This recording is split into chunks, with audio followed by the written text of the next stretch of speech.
Hello everybody, welcome back to my channel. If this is your first time here, then welcome. My name is Crystal and I am currently 26 weeks and 6 days pregnant with baby number 2, and I want to film a quick pregnancy must-haves video. And because I know everybody probably has a different set of must-haves, but these are just the things that are like absolutely essential and have been essential for me for both of my pregnancies. My first was my toddler, who is now 2.5. So it's been a few years since I was pregnant, but definitely the things on this list are the things that I would recommend and keep on hand if by some miracle we were to be pregnant again. Not gonna waste any time and I'm gonna jump right in. First up is a pregnancy pillow. For this one, even if you're early in pregnancy and you're not showing, you're super comfortable, I would recommend looking at and investing in a good pregnancy pillow now so that it is ready and available for you the minute that you find that you need it. Because for me, the first time I was pregnant, I realized I was like not getting good quality sleep. I was uncomfortable. I was tossing and turning a lot. And finally was like, I should probably get a pregnancy pillow and see if that helps. And then I had to find one, decide what I wanted, order it, wait for it to come. It was during the pandemic, so things were shipping slower. And it was just like nights and nights and nights that I didn't get any sleep. This time, I noticed, I think a couple nights in a row that I was waking up a lot. And I was like, you know what? I need my pregnancy pillow. And I was able to just run down to the garage, pull it out of the tote, put it in the bed, and sleep like a baby that night. So I recommend getting one. The one I had during my first pregnancy was a big old, I think it was the U-shaped one that takes up most of your bed. Like, we were like, oh, we had a queen at the time. We're like, oh, we're gonna have to get a king before we get pregnant again because this is taking up the entire bed. And that's the one I started this pregnancy with. I do now have one that I highly recommend. It is super small profile. It hits all the main points that you're trying to hit with a pregnancy pillow, which is like your low back, belly support, support between your knees. Some women need support between their legs or their ankles, just like wherever you might need. And it's the Baby Bub pregnancy pillow. And what I really like about it, like I said, it comes in multiple pieces. It's small, so it's not taking up the whole bed, and you can move the pieces around to where you need them. I actually even moved the piece that's supposed to be for like between your legs, or like the longer support to make a body pillow. I actually used it to prop my head up the other day because I was having a little acid reflux. So I love it. I will link both of them below, but honestly, highly recommend the Baby Bub pillow. All right, the next one on my list is some type of oil for your belly. You already know you're going to be going from, no matter what size of belly you're starting with, you're going to be growing a human. Your uterus is going to be growing, so everything is going to grow, and it's also going to tighten. So that creates a very itchy situation. It can also produce stretch marks. One thing I had read before I was pregnant with my first, or maybe right at the early stages, was to use sweet almond oil, which I did use throughout my entire pregnancy. Very minimal stretch marks. At the very end, I honestly looked like I was carrying multiple, so I got very large and still didn't really have a ton of stretch marks or anything like that, and they're not like visible in most photos even now. And this pregnancy, I've been using the almond oil as well. I know there are a bunch of different ones out there. I have some of the, I think the Palmer's oil that came in it was one of the registry gift boxes. I have to look and see which one it was, and I'll link it. It was either Amazon or Target, but I'll link that video so you can see what else was in that box. But yeah, I have that. I haven't used it yet, but I'm gonna try it. And I've seen a bunch of different ones from other brands that I've heard good things about, but I haven't tried them. So I'm gonna just say, find a good oil, like a good stretch mark oil, belly oil, and use it twice a day, morning and night. It will make a difference. It will keep you from being so itchy. And in my personal experience, it'll reduce the stretch marks. And we do, I know they say sometimes, stretch marks are hereditary. Well, we do. They are hereditary. If they are hereditary, I get them. I've gotten them on my boobs. I've gotten them on my hips before, but I do not get them on my belly during pregnancy. And I think it's because I've been using the belly oil.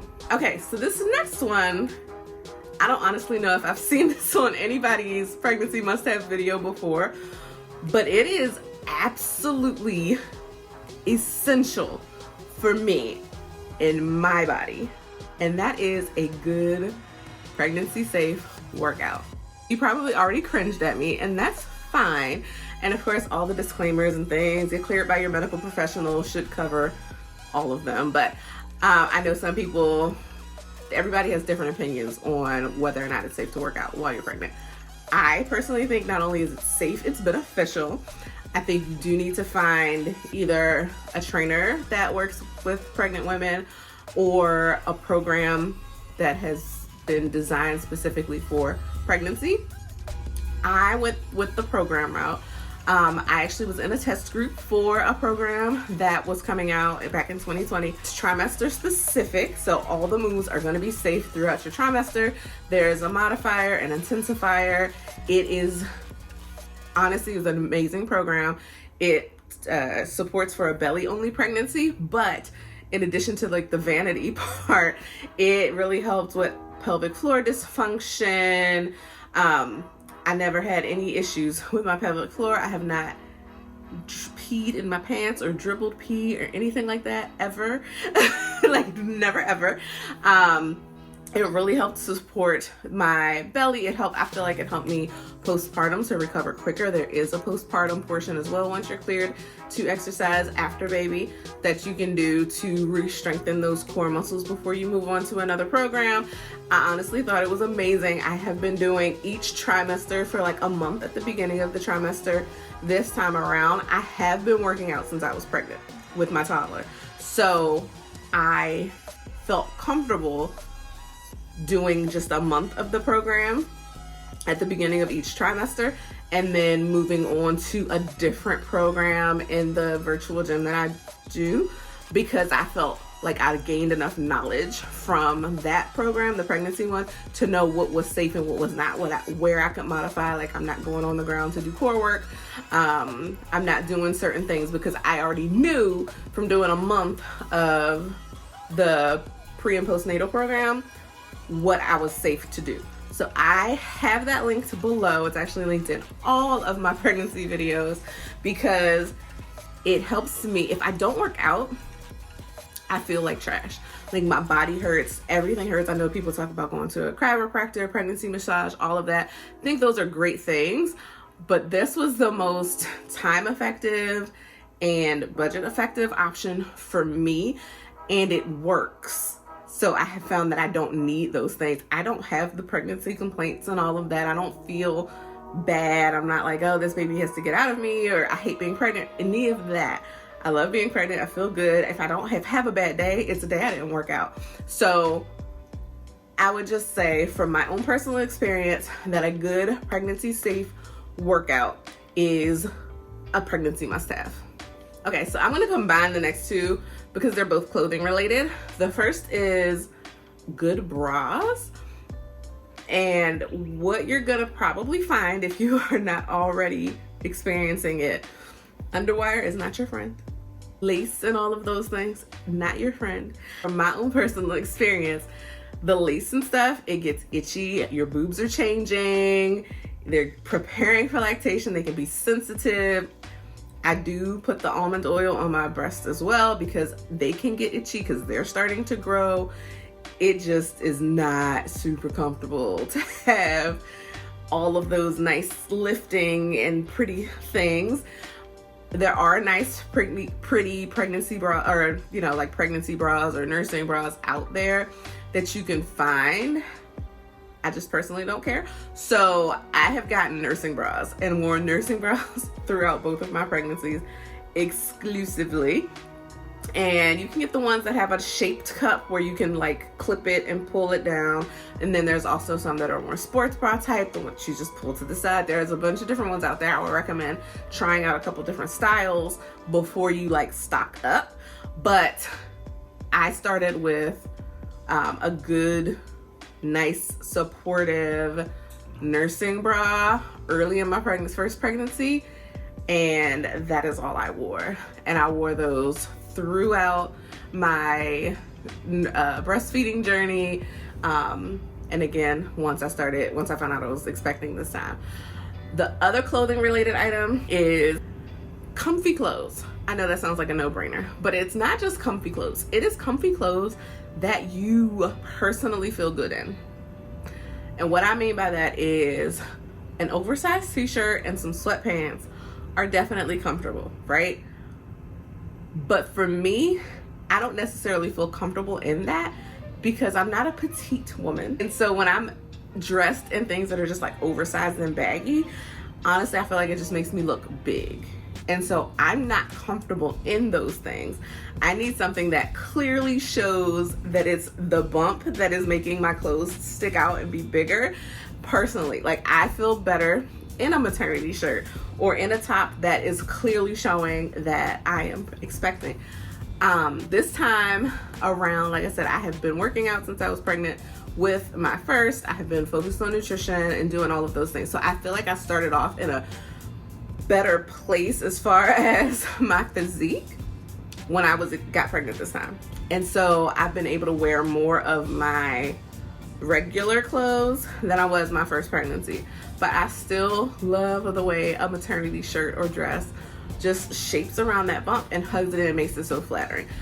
But again, comfortable is key, because I'm even wearing maternity jeans right now from my first pregnancy, and they're honestly too big. So I loved them the first time around. They're a little too big this time. So now by the time I've worn them for a couple of hours, they feel a little too baggy. And so yeah, I'm comfortable. Like, they're not pinching me or doing anything like that, but I don't feel good in them. So they're gonna come off. I only needed them for a couple hours to wear to church. So they're gonna come off, and I'm gonna put on something that I feel better in, probably some leggings or something like that. But just, again, something comfortable that makes you feel good. If you feel good in the baggy stuff, wear the baggy stuff. I know a lot of women that would prefer for people not to know that they're pregnant, and they prefer the oversized things or the things that hide their bump. I love the bump, and so I want things that show it off. So it really depends on you, but make sure you're comfortable and make sure you feel good. You should feel good while you are carrying this amazing miracle that you're carrying. So find something that works for you. And the last one on my must-haves list is antacid. I particularly use Tums, or even the store brand of Tums.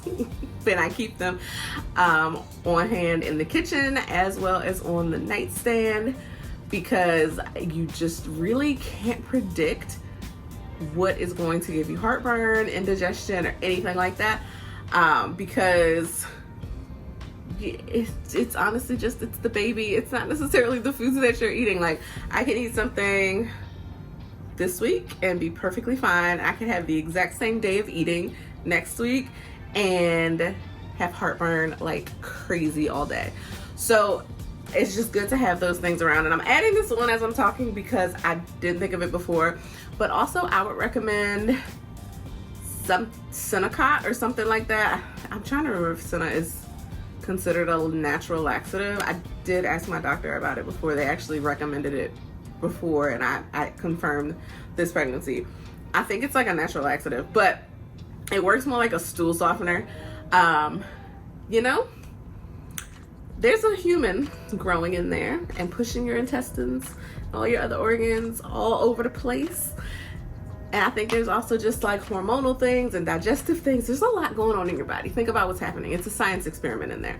And so you will probably, even if you never have any bowel issues when you're not pregnant, you're probably gonna have a day or two where you're a little constipated, just having a little trouble. It's harder to push the bigger the baby gets. So, and it also is highly recommended that you start with like a Senna or a stool softener or something like that prior to delivery or right after delivery, because whether you have a C-section or a natural birth, the last thing you want to be doing is struggling to push out a poop.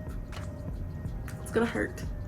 So you want to make that as easy as possible. So stay hydrated, and I highly recommend Senna. It has worked really well for me. This will be my third abdominal surgery. I had a myomectomy, a C-section. I'm having another C-section, but for both of those previous ones, it worked really well, and I didn't have to struggle with poops like during pregnancy or postpartum.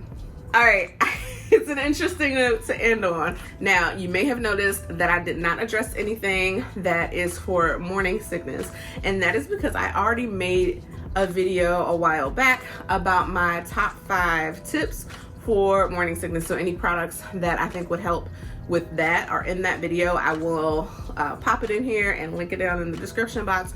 Definitely check that out if you have morning sickness or all day sickness, as I like to call it. That's what I had.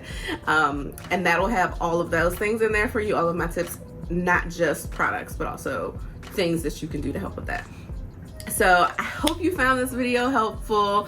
Were there any things that I mentioned that you never thought of, anything that was just like absolutely clutch for you? Please throw those in the comments so everybody else can see.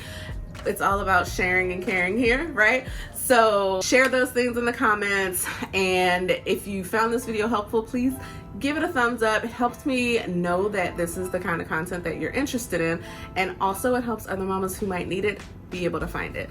And if you want to stick around for more of my pregnancy journey, parenting tips, routines, all the things mom related, then please consider subscribing. And if you do, make sure you turn on that notification bell so that you don't miss a video. All right, mama, I will see you in the next one. Bye.